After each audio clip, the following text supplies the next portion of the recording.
Hello കൂട്ടുകാരെ, എൻ്റെ വീട്ടമ്മയോടൊപ്പമുള്ള 5am 30 days PSC study ചലഞ്ചിലേക്ക് ഏവർക്കും സ്വാഗതം. ഫോസിൽ ഇന്ധനങ്ങൾക്ക് ഉദാഹരണം കൽക്കരി, പെട്രോളിയം, പ്രകൃതിവാതകം. ഇവ പുനഃസ്ഥാപിക്കാൻ കഴിയാത്ത ഇന്ധനങ്ങളാണ്. പ്രകൃതിവാതകത്തിലെ പ്രധാന ഘടകം മീഥേൻ. പ്രകൃതിവാതകത്തിൽ നിന്നാണ് കംപ്രസ്ഡ് നാച്ചുറൽ ഗ്യാസ് ആയിട്ടുള്ള CNGയും ലിക്വിഫൈഡ് നാച്ചുറൽ ഗ്യാസ് ആയിട്ടുള്ള LNGയും ലഭിക്കുന്നത്. ഇവയിലെ പ്രധാന ഘടകവും മീഥേൻ ആണ്.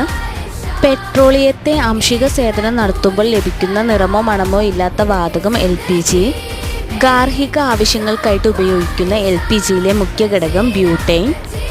ഗാർഹിക ആവശ്യങ്ങൾക്കായി ഉപയോഗിക്കുന്ന LPGയിലെ വാതക ചോർച്ച തിരിച്ചറിയാൻ അതിനോടൊപ്പം ചേർക്കുന്ന രാസവസ്തു ഈഥെയ്ൻ മെർക്യാപ്റ്റൻ. ഇന്ത്യയിൽ ഏറ്റവും കൂടുതൽ ഉൽപ്പാദനശേഷിയുള്ള hydro electric power station Tehri power station, Uttarakhand.